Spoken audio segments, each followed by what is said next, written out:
Olá pessoal, sejam bem-vindos a mais um vídeo aqui do canal PhysiClass. Eu sou o professor Tibério, dando continuidade ao nosso curso de equações diferenciais ordinárias. Vamos estudar nessa videoaula as EDOs de primeira ordem e o método de resolução do fator integrante, pelo fator integrante. Os objetivos dessa nossa aula são estudar especificamente as equações diferenciais ordinárias de primeira ordem, aprender a utilizar o método do fator integrante para resolver EDOs de primeira ordem, e eu vou acrescentar mais um objetivo aqui que eu acabei percebendo que eu esqueci, que é de aplicar esse método para resolver um problema de interesse da física. Nessa aula nós vamos já ver uma primeira aplicação, que é a resolução de um problema para um modelo de queda sob resistência do ar de um paraquedista usando seu paraquedas. Tá? Então vamos apresentar inicialmente aqui que tipo de EDO a gente está trabalhando. Tá? A EDO linear de primeira ordem ela vai ser escrita da seguinte forma: vai ser y' mais q de x vezes y igual a r de x. Então, retomando o que nós apresentamos na primeira aula, ela é uma EDO, ou seja, uma equação diferencial ordinária. Ela apresenta somente derivada total e referente a uma variável dependente, que no caso aqui x, que é justamente o y', é dy dx. É a nossa única derivada que aparece e é uma derivada total. Ela é linear porque ela obedece os dois critérios para ser linear, ou seja, você não tem produtos entre a variável dependente y e suas derivadas. Você não tem e todos os termos referentes a variável dependente y de x, eles são de grau 1, então também ela é linear. E ela é de primeira ordem porque a maior ordem que aparece de derivadas na nossa equação é a primeira ordem, é justamente o primeiro termo, y', que é dy dx. Essa função r de x, se for igual a zero para todo o intervalo em questão, nós vamos ter uma equação homogênea. Se ela for diferente de zero, pelo menos em um ponto do intervalo, então ela é não homogênea. As funções q de x e r de x são funções contínuas no intervalo de interesse aqui para a solução do nosso problema. Tá? Para resolver essa equação, nós vamos admitir que existe uma função u de x de tal maneira que ela se relacione com a função q de x da seguinte forma: q de x igual a derivada da função u de x dividido pela própria função u de x. Perceba que se você aplicar a regra do produto para a derivada de yu, você vai ter a derivada de y vezes u mais a função y vezes a derivada de u. É a derivada do primeiro vezes o segundo termo, né, mais o primeiro vezes a derivada do segundo. Olhando para a EDO, aqui a gente consegue perceber que, substituindo aqui q de x pela consideração que eu fiz de existir uma função u de x que obedeça, né, essa relação de q de x com u de x, substituindo q de x por u' sobre u, multiplicando a equação diferencial por u, né, nós vamos ter aqui que o primeiro termo dessa equação vai ficar y' vezes u, e o segundo termo u' vezes y. Do lado direito eu vou ter r vezes u. Mas nós já sabemos que esse primeiro termo é exatamente a derivada do produto de y por u. Tá? E aí agora a gente pode integrar ambos os lados da equação, né? Tomando cuidado aqui para colocar a constante de integração, já que a gente está integrando, de tal maneira que quando a gente integrar aqui a derivada, o que eu vou encontrar aqui para esse primeiro termo da equação é a própria função, já que eu estou integrando a derivada de uma função. Então o que vai ficar aqui nesse primeiro termo da equação é y de x, u de x. No segundo termo eu vou ter essa integral, que vai depender da função r de x e de u de x, mais uma constante. E aí eu consigo isolar a função y de x apenas dividindo ambos os lados da equação por u de x. E o que acabamos de fazer foi resolver a equação diferencial de primeira ordem, tá? Usando aqui uma função que a princípio se relaciona com q de x da seguinte forma. Tá? Essa função que é capaz de resolver a equação diferencial da forma que eu apresentei, ela é chamada de fator integrante. E como nós já vimos que Q de x é igual a U' sobre U, eu posso escrever que du sobre U é igual a Q de x dx. Essa equação aqui, né, é uma outra forma da gente escrever essa equação aqui, já que U' é du dx. E aí eu vou ter a seguinte expressão. Tá? Eu posso separar aqui as variáveis, né, do lado esquerdo apenas U, do lado direito apenas x. Tá? Agora eu posso integrar, fazendo a integração, eu vou ter ln do módulo de U igual a integração de Q de x dx. E aí eu consigo calcular a função U, que é capaz de fazer aquele procedimento apresentado anteriormente, que é resolver o problema. Essa função U é chamada de fator integrante. Tá?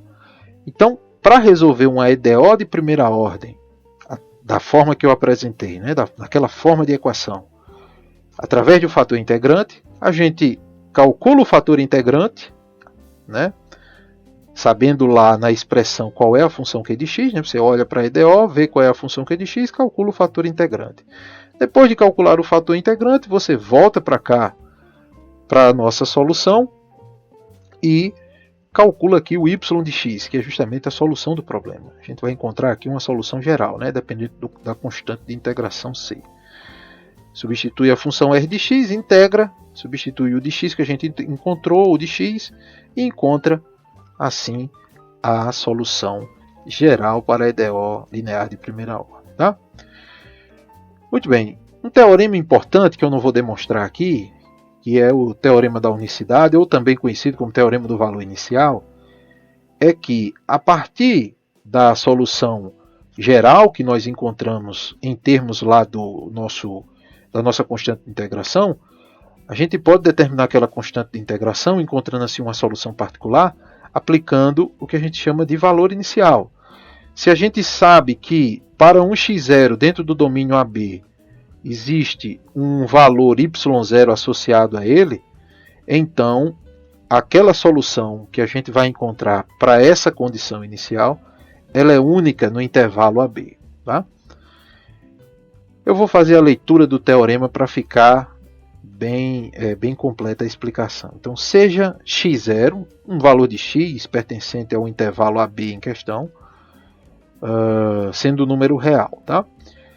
Se você sabe que o valor da variável dependente y para o valor x0 é um valor y0, com y0 sendo também um número real, então a solução y de x que nós encontramos é a única solução para EDO no intervalo citado. Isso quer dizer que você pode encontrar uma solução geral a partir do procedimento que eu acabei de mostrar para vocês. Você calcula o fator integrante, depois substitui aqui e calcula a solução geral. Depois você aplica aquela condição inicial, sabendo um valor de x e o seu respectivo valor de y, encontra o valor da constante, e aí a solução que você vai encontrar para esse valor da constante, que vai ser uma solução particular, né, que ela vai partir de uma solução geral, ela é uma única solução que obedece à condição que você estipulou. Tá? Então este teorema é a versão do teorema da unicidade para EDOs lineares de primeira ordem, também conhecido como teorema de valor inicial. Ou seja, uma vez especificado o valor da solução para um determinado x0, só existe apenas uma única solução para o problema com essa condição. Tá? Eu vou mostrar um exemplo a seguir para ficar mais claro o que eu estou querendo mostrar. Então vamos lá, resolva usando o fator integrante a EDO de primeira ordem y' mais x2 vezes y igual a exponencial de menos x3 sobre 3. Nesse caso, as funções q de x e r de x são q de x igual a x2 e r de x igual a menos x3 sobre 3, exponencial de x3 sobre 3. Calculando primeiro o fator integrante, eu vou ter u de x igual a exponencial da integral de x2 dx. Então, u de x vai ser igual a exponencial de x3 sobre 3, que é o resultado da integral de x2 dx. Substituindo agora na solução que nós encontramos anteriormente, eu vou ter y de x igual a exponencial de menos x3 sobre 3. Esse aqui é o resultado de 1 sobre u de x. Aí eu vou elevar a menos 1 vai aparecer o menos aqui na expressão. Aqui eu vou ter a própria função r de x, que é a exponencial de menos x3 sobre 3, vezes a exponencial de x3 sobre 3. Eu vou ter a exponencial de 0, portanto vai ser igual a 1. A integral de dx é x, então eu vou ter x mais c, que multiplica a exponencial de menos x3 sobre 3. Essa é a solução geral para a nossa equação diferencial aqui, que foi proposta como exercício para a gente resolver. Tá? Quando a gente faz um gráfico desse conjunto de soluções, aqui eu tenho um gráfico para diferentes valores de c, né? Que eu peguei aqui diferentes valores de c, de menos 10 até 10, variando de 1 em 1. E todos os gráficos das curvas que são geradas pela função estão apresentadas aqui nesse único gráfico. Tá? Então eu tenho aqui a curva mais baixa, entre aspas, por assim dizer, que é essa curva aqui, que passa aqui em y igual a menos 10. Ela tem c igual a menos 10. E eu vou aumentando aqui de 1 em 1 até chegar à curva com c igual a 10. Tá? De todas essas curvas, por exemplo, só existe uma única solução que, para x igual a 0, o valor de y vai ser igual a 5. É exatamente aquilo que o teorema queria nos assegurar, de que deste conjunto de soluções que representa a solução geral do problema, eu só tenho uma única solução que é capaz de corresponder a uma condição inicial. Nesse caso aqui, y de 0 igual a 5. Eu só vou ter uma solução desse conjunto que corresponda a y de 0 igual a 5. Nesse caso aqui, se eu fizer c igual a 5, né, eu vou ter somente uma solução particular a partir da solução geral, que corresponde à nossa condição inicial. Tá? Então, a solução geral corresponde a uma família, que você pode ter vários valores atribuídos para essa constante, formando uma família de soluções, e cada uma solução vai corresponder a uma condição única, né? Uma condição inicial única, vai corresponder a uma requisição única de condição inicial. Bem? Cada uma dessas curvas aqui nesse gráfico são soluções particulares, que são obtidas a partir da solução geral, e a gente atribui um valor de c para ela. Tá? Essa figura aqui é obtida com computação algébrica no sistema Maple. Muito bem, vamos ver aqui um exemplo, agora um exemplo de física mesmo, que é o problema da queda sob a ação da resistência do ar. Então considere uma queda vertical de um paraquedista, ativando seu paraquedas em uma altitude de 1.500 metros a uma velocidade de 60 metros por segundo. Aproximadamente a velocidade terminal depois dele ter praticado a queda, né, de uma altitude maior, chegando a 1.500 metros já a 60 metros por segundo, que corresponde a 216 km por hora. Considere o campo gravitacional G igual a 9,8 N por quilograma e que sobre o paraquedas atua uma força F de atrito viscoso devido ao ar atmosférico, atuando sempre na mesma direção da velocidade, no entanto, em sentido contrário, e com intensidade proporcional à velocidade, de tal maneira que essa força F seja igual a menos uma constante B vezes a velocidade.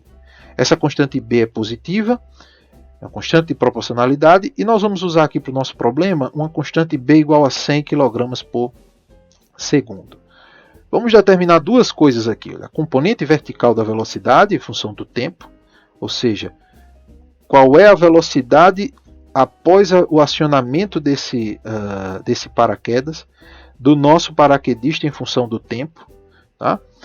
No instante t igual a 0, a gente vai considerar 60 metros por segundo. Eu vou considerar o sentido para baixo negativo. Tá? E determine também a altitude como função do tempo y de t. Tá? A gente vai considerar o sentido para baixo como negativo e o sentido para cima como positivo. Tá ok, pessoal? Muito bem. Como é que a gente resolve esse problema? Aplicamos a segunda lei de Newton. É a lei da dinâmica que vai reger, que vai governar o nosso movimento, a dinâmica desse paraquedista. Tá? Basicamente, o que é que ela diz? Força resultante igual a massa vezes a aceleração. A aceleração, nesse caso, eu vou considerar um movimento vertical, somente na direção y. Então, eu vou ter m dv dt. dv dt aí é a aceleração, é a derivada da velocidade com o tempo. Então, eu vou ter m vezes a aceleração dv dt, igual a força resultante. Só atuam duas forças aqui na nossa abordagem, na nossa consideração. Eu vou considerar aqui a força peso, que aí eu vou colocar menos mg, usando o sentido negativo para baixo, tá? E vou colocar menos bv, porque eu já sei que a força da resistência do ar, ela naturalmente vai ser para cima, mas como a velocidade está apontando sempre para baixo, então esse termo aqui vai dar positivo, mas eu tenho que levar em conta que a força de resistência do ar é sempre contrária à velocidade, então a expressão vai ficar menos bv, tá? Muito bem, quando a gente escreve a equação da dinâmica, ou seja, simplesmente massa vezes aceleração igual às força resultante, né? São duas forças apenas, força da ação gravitacional e força da resistência do ar, nós temos a seguinte equação. Aqui eu vou escrever agora, dividir tudo por m e isolei o que tem a velocidade, né, o que tem de termos em relação à velocidade no primeiro termo da equação, primeiro lado da equação, e no lado direito o que não tem a variável v. Tá? E aí a gente chega em uma equação diferencial ordinária de primeira ordem, na mesma forma que apresentamos no começo aqui da nossa aula. Nesse caso aqui, a nossa variável dependente, né? A velocidade vai depender do tempo, e ela vai ser a nossa função que nós queremos inicialmente encontrar, é a nossa função v de t. Então, no primeiro termo aqui eu tenho uma derivada dela em relação a t. T aqui é a nossa variável independente. Tá? E aqui a gente vai usar a notação do ponto, né? A derivada dv dt é v ponto, e a nossa equação fica v ponto mais b sobre m vezes v igual a menos g. Então, essa equação para a velocidade em função do tempo, né, do paraquedista, é um EDO de primeira ordem na forma que apresentamos anteriormente. É da mesma forma, y' mais q vezes y igual a rx, basta a gente trocar as letras, né? A gente vai trocar aqui a variável independente x pela variável independente t, a variável dependente y pela variável independente v, e a nossa equação diferencial fica agora na variável v de t. Então aqui nós queremos encontrar, resolvendo essa equação diferencial, qual é a velocidade em função do tempo com que o paraquedista vai caindo ao longo do tempo na sua queda. Tá? Aqui as funções agora são q de t, não são mais q de x, porque a variável agora é q de t. Felizmente elas são constantes para facilitar o nosso problema. A função q de t é o que multiplica a variável v, né? Nesse caso aqui b sobre m, e a função r de t é nosso campo gravitacional menos g. Tá? Então como é que a gente resolve essa equação diferencial? Fator integrante, já que ela é um EDO de primeira ordem, na forma que nós apresentamos e trabalhamos a solução por fator integrante.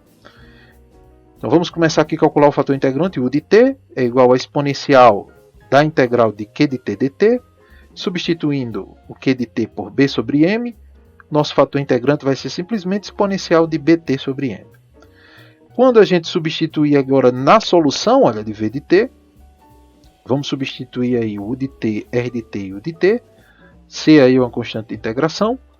Fazendo a substituição, vamos ficar com 1 sobre u, então vai ficar exponencial de menos bt sobre m, integral de menos g vezes exponencial de bt sobre m, dt mais a constante de integração.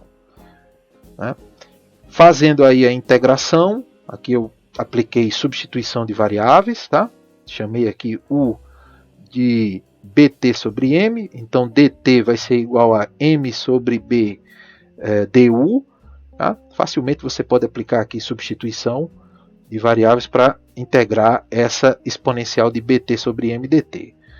O que você vai encontrar é menos mg sobre m exponencial de bt sobre m. Fazendo agora a multiplicação, né, de exponencial de menos bt sobre m por todos os termos, esse primeiro termo aqui vai dar exponencial de zero, então vai ficar somente menos mg sobre b, e a constante c que multiplica a exponencial de menos bt sobre m. Tá? Esta é uma solução geral para o nosso problema. Veja que eu tenho a constante de integração aí que pode ser a princípio qualquer valor real. Então ela resolve de maneira genérica o problema. Só que nós estabelecemos no nosso problema certas condições iniciais. No momento do acionamento do paraquedas, ou seja, para o momento em que eu estou considerando o tempo inicial do nosso problema, t igual a zero, ele já estava com uma velocidade inicial v0 de menos 60 metros por segundo. Lembre-se que eu estou considerando a velocidade vertical para baixo como negativa, tá? Então, se a gente vai aplicar essa condição inicial, vamos dizer que para o tempo t igual a zero, a velocidade é v0. Então, eu venho aqui na expressão geral da solução, troco t por zero. Troquei aqui t por zero, vou ficar com exponencial de zero, que dá 1. E aí a gente consegue tirar que constante de integração é essa em função dessa condição inicial que a gente estipulou para o nosso problema. Então, agora, com essa condição inicial, essa constante de integração passa a ser v0, tá? Que a gente já sabe que é menos 60 metros por segundo. É a velocidade inicial de queda quando ele aciona o paraquedas, mais mg sobre b. Tá? Substituindo essa constante aqui na solução geral, a solução que eu tenho agora é uma solução particular. Ela partiu da solução geral através da aplicação de uma condição inicial que foi previamente estabelecida, né? É conhecida, tá? Diferentemente da função linear, que a gente já sabe, né, que é a solução para o caso da queda livre sem resistência do ar, essa velocidade ela varia linearmente. Note que para o caso aqui envolvendo resistência do ar, você tem uma expressão bem diferente que envolve uma exponencial decrescente, né, exponencial de menos bt sobre m. Isso quer dizer que a intensidade da velocidade ela vai aumentando até um valor limite, que a gente chama de velocidade terminal. Tá? Nesse caso aqui, apenas uma correção, eu acho que eu coloquei errado aqui, a velocidade diminui de intensidade até um valor limite. Por gentileza, considere essa correção, a velocidade diminui, certo? De intensidade até um valor limite. A velocidade vem com, inicialmente, o paraquedista vem com menos 60 metros por segundo, e com o passar do tempo, essa exponencial decrescente vai diminuindo a intensidade da velocidade. Então, considere essa correção. Quando a gente for fazer o gráfico, isso vai ficar bem mais claro. Tá? Muito bem, aqui já dá para a gente visualizar. Se você fizer o limite de t indo para infinito, ou seja, depois de um certo tempo, em relação à quantidade m sobre b, né? Porque aqui você tem exponencial de menos bt sobre m, é a mesma coisa que menos t sobre m sobre b. Então, eu vou fazer aqui o t tendendo a infinito. Não entenda t tendendo a infinito como um número, um tempo muito grande, mas é um tempo muito grande comparado à quantidade m sobre b, tá, pessoal? Só para ficar claro aqui, para não confundir a ideia de t indo para infinito com um t sendo infinitamente grande. Aqui t é infinito, é para um t que seja consideravelmente grande comparado a m sobre b, para que essa exponencial vá para zero rapidamente depois de um certo tempo. Tá? Quando a gente faz esse limite, a gente percebe que essa exponencial vai para zero. Quando essa exponencial vai para zero, isso quer dizer que a nossa velocidade depois de um tempo ela permanece constante e valendo mg sobre b. Vai dar menos mg sobre b porque está apontando para baixo, mas como aqui eu estou pegando o módulo, eu vou pegar o valor positivo. Tá? Se a gente usar a massa que foi informada do sistema paraquedas mais paraquedista, o campo gravitacional G e a constante B que foi informada, nós vamos mostrar que essa intensidade da velocidade ela vai para 7,84 metros por segundo ou 28,2 km por hora. Ou seja, o paraquedista, quando aciona o paraquedas, sua velocidade de menos 60 metros por segundo. Isso é equivalente a 216 km por hora. A força da resistência do ar, contrária à força gravitacional, aplica aí uma frenagem abrupta, né, na queda do paraquedista e faz com que essa intensidade da velocidade, que era 60, diminua até chegar a 7,84 metros por segundo. É isso que a nossa solução aqui, a partir da equação diferencial, está nos dizendo. Tá? Depois eu vou apresentar a solução gráfica, né, para isso aqui completa, durante os primeiros instantes aqui da queda com o paraquedas, para ficar melhor de visualizar. Tá? Pronto, então a gente já resolveu inicialmente a velocidade em função do tempo, essa é a solução do problema. Tá? A gente resolveu a EDO por fator integrante, EDO de primeira ordem, linear por fator integrante. Resolvemos a equação da velocidade em função do tempo. Vamos agora resolver a altitude em função do tempo. A posição, né, que é a altitude y de t, pode ser encontrada integrando a velocidade em função do tempo. Desculpe aqui o errozinho, faltou aqui uma letrinha n, né? Integrando a velocidade em função do tempo. Pois v de t é igual à derivada de y em relação a t. Ora, se a gente sabe que a velocidade é a derivada de y em relação a t, y vai ser a integral de v dt mais uma constante de integração. Como a gente já calculou quem é a velocidade em função de t, basta eu substituir a expressão calculada anteriormente, né, a solução do problema anterior, e fazer as integrais. Aqui, fazendo as integrais, vamos chegar na seguinte expressão. Tá? Aqui vai ficar uma integral de uma exponencial, e aqui a integral de dt. A integral de dt dá t, e a integral da exponencial dá a própria exponencial. Aqui a gente usa também substituição. O sinal de menos vai acabar aparecendo aqui no fator, né, da expressão.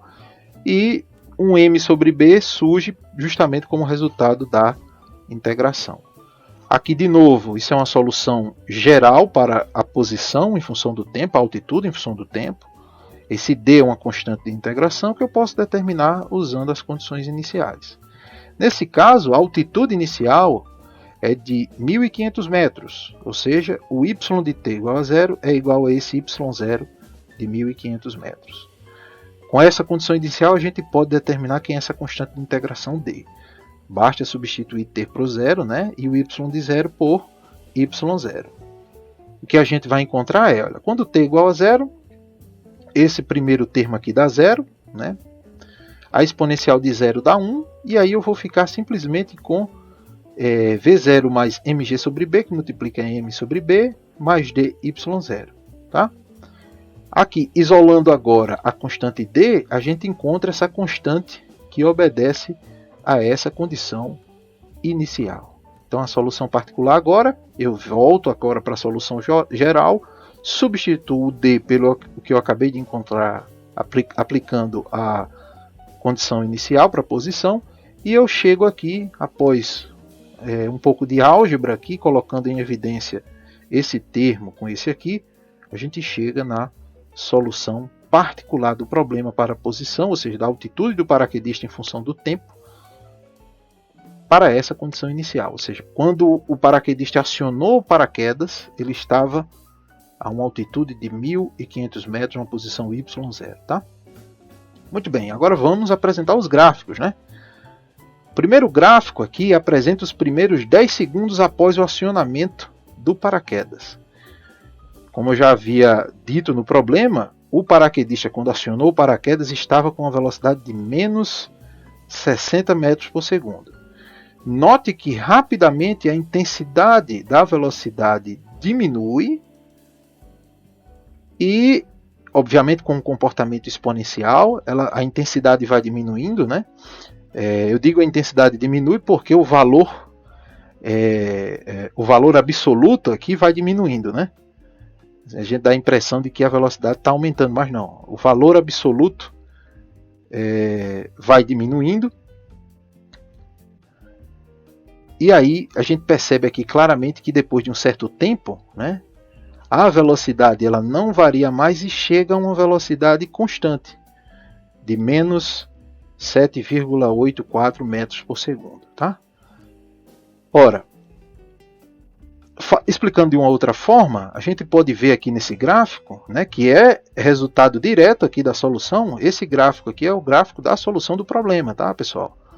Aqui eu substituí a massa por 80 kg, o G por 9,8 N por quilograma, o B por 100 kg por segundo, o V0 por menos 60 metros por segundo, e fiz o gráfico.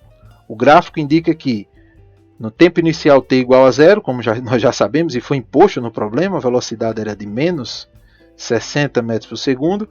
Rapidamente a velocidade diminui e ela vai diminuindo até chegar a um valor assintótico aqui, né? Ela vai de forma a convergir assintoticamente para esse valor menos 7,84 metros por segundo. Isso já aqui nos primeiros segundos de queda, ou seja, rapidamente quando o paraquedista abre o paraquedas, a força da resistência do ar é tamanha que ocorre essa frenagem, a intensidade da velocidade vai diminuindo até chegar a um valor constante da velocidade. Depois que essa velocidade atinge esse valor que fica praticamente constante, nós chegamos a uma situação em que a força de resistência fica com a mesma intensidade da força peso, só que apontando para o sentido contrário, ou seja, para cima. Enquanto a força peso aponta para baixo, a força da resistência aponta para cima, e se a velocidade ficou constante é porque a força resultante é zero. E é o caso em que a força da resistência do ar se iguala em intensidade à força peso, equilibrando assim o paraquedista. E ele vai descendo aqui depois de um tempo, praticamente com velocidade constante. Tá? Se você analisar aqui o gráfico da posição em função do tempo, da altitude em função do tempo, para os primeiros 10 segundos, você vai ver aqui, olha, que há um período aqui curto aqui nos primeiros segundos em que a posição não varia de forma uniforme, ou seja, a velocidade aqui vai diminuindo, diminuindo até chegar a um valor constante. E aí o movimento começa a ficar uniforme.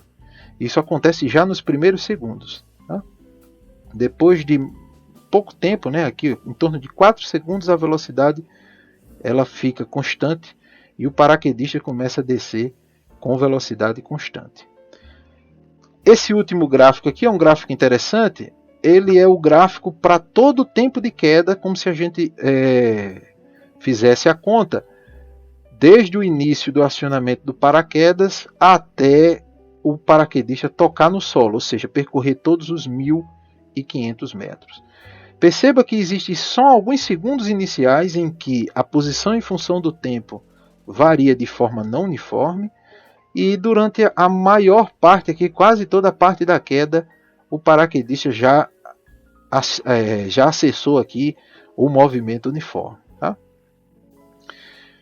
Muito bem, pessoal. Então, era isso que eu tinha para apresentar para vocês nessa nossa aula do curso de Equações Diferenciais Ordinárias. Espero que tenham gostado. Forte abraço. Até mais.